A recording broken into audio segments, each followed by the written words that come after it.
So back in August, we sat here and we sent a video out talking about listening sessions. And it's now November and we completed them all. Right. And look, why don't we remind ourselves and everybody why we wanted to have those sessions and what's behind it. That's right. In February of this year, we had a called General Conference, United Methodist Church, and after that General Conference, one of the questions that we kept hearing from folks in our congregation was, well, what are we going to do about that? What's our response? And we did have an immediate response. We did. And then we thought about how do we format this, and the typical way churches seem to want to do this, and we've done some of this in the past, is have come one, come all, and we all gather in the fellowship hall, and we have presentations and people speaking and responding. And we thought that's really not the best kind of setting to have a real conversation with one another. Well, and this is a moment, it's a moment in the United Methodist Church, but a moment in our church where it called really more for a family discussion. Right. And that's where these listening sessions came from, is that folks would get in a room, 15 to 20 people or so, and talk about how it's felt to be a part of the United Methodist Church this year, this church, and what are some options going forward. So we started in August. We did. And I think we ended up having 22 different sessions. We did most of them at homes. Most of them in homes, yeah.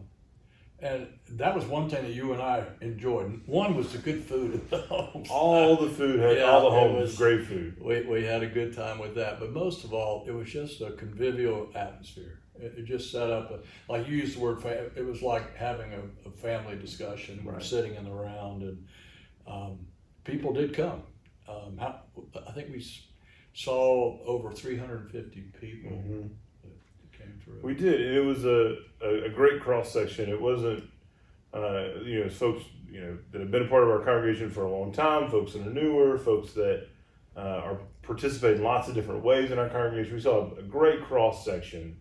I think a lot of people enjoyed saying, I've seen you in church, but I've never been in a setting like this, having a conversation with each other. So, well, that's what, talk about one of the things that we saw, the serendipities. Oh yeah, the relationships, wow, I'm glad we got to be and to know each other and know one another's names. And I think that was, in fact, we felt that the setting of having these kind of conversations is something we want to continue moving ahead with other issues and visions of how to be the church. And absolutely.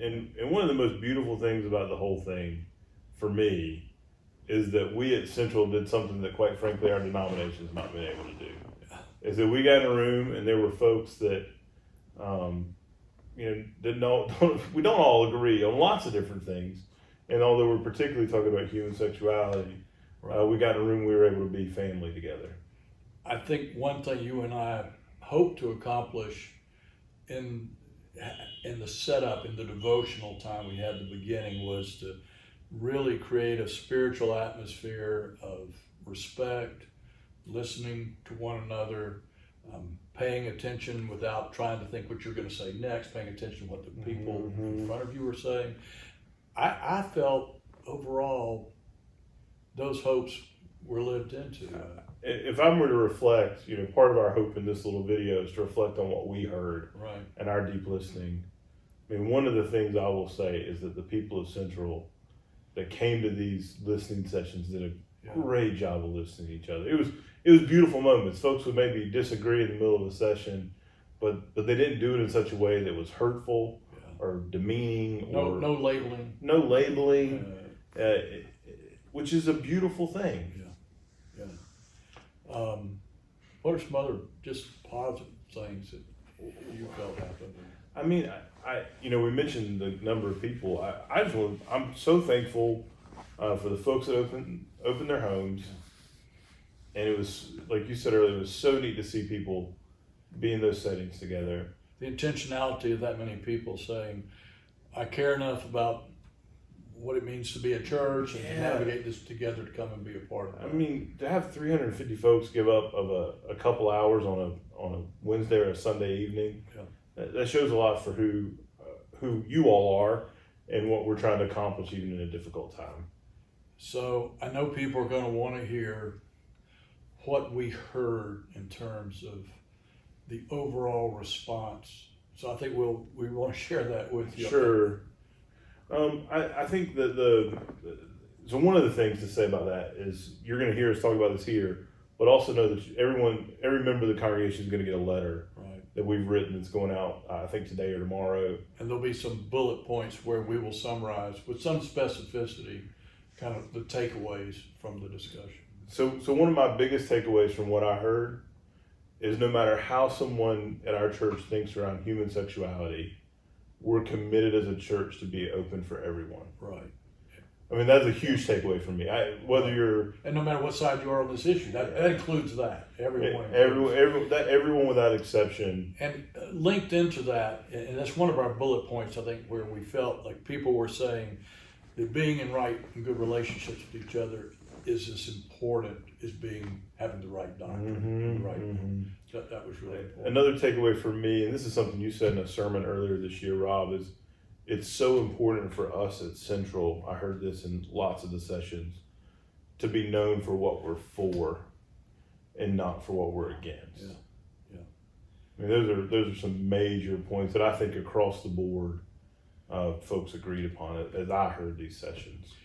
One thing, and I felt you played a really good role in this, when we would get to the last 10 or 15 minutes, and oftentimes, usually we would have at least 15 people, sometimes as many as 20.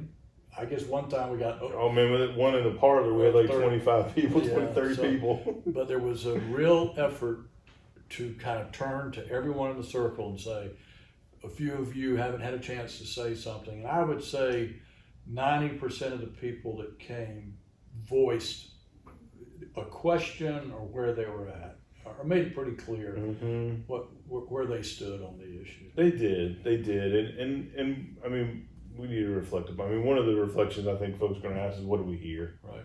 And we talked about in the sessions.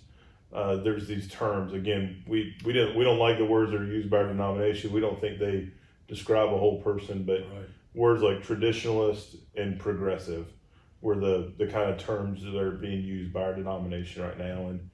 And what we heard and what we found is that our congregation is a majority progressive, at least the folks that came to on this issue. And that, again, this is a big term. We have a little statement here saying that there are members of our church who are traditionalists, there are members of our church who are progressives, but the overwhelming response, in terms, if you're going to do it numerically, percentage-wise, was from a progressive standpoint.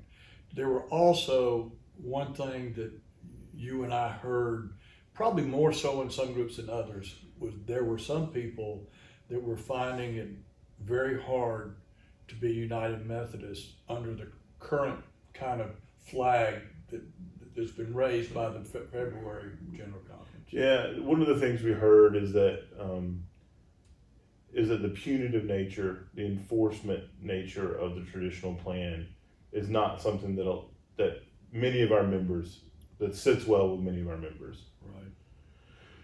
And it's hard. There's another thing that we heard, Rob, that I want to make sure to interject here. Like while we're sharing that's what we heard. Majority of folks came from progressive on this specific discussion. Tom Berlin uses the term compatibilist or non-compatibilist. Yeah.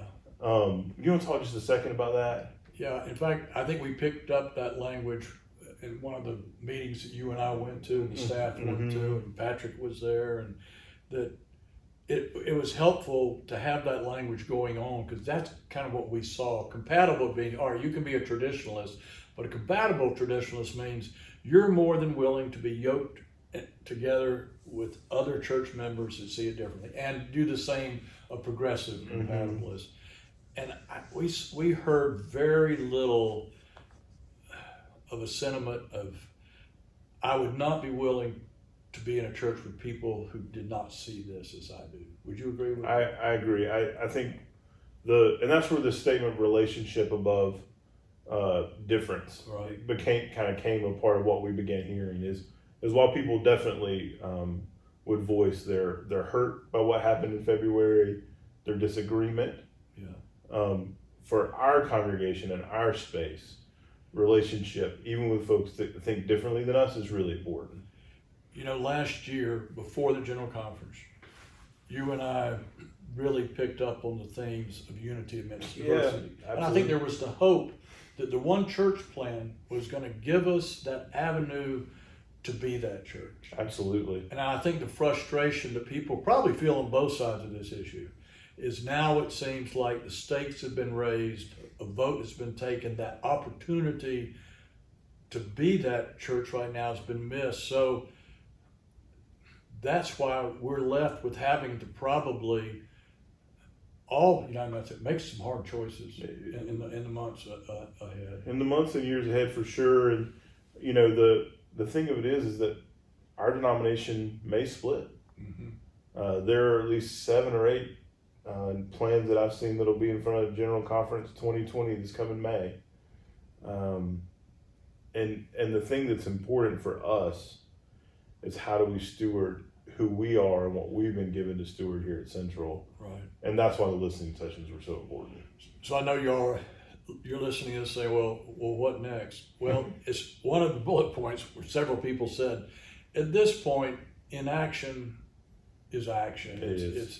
We're at the point that we're going to have some more conversations, and we will. And our thought was in January, we're going to be looking at options, alternatives of what's possible for us as United Methodist and as Central. In the meantime, we have some pretty big hopes about the next few weeks here at Central, don't we? We do, and one of the things that we hope you all to hear is that what we're about to talk about with taking a pause during Advent doesn't mean we're not going to do something. What it means is we're entering into a season that it's really important that we focus on this season. And we're really excited about this sermon series and the study that we've got with Almost Christian. Right. It's Almost Christmas, which comes from Wesley's sermon, Almost Christian. And we're going to play that into Advent. Almost love, almost peace, almost joy, almost hope. And using his, Wesley, he was this person with a warm heart. He couldn't tolerate lukewarmness. He wanted people to have the real experience. And that's what I think we want people at Central to have, a deep, heartwarming Christmas here. And that's going to be one of our preaching. And our music's going to be great. Oh, man.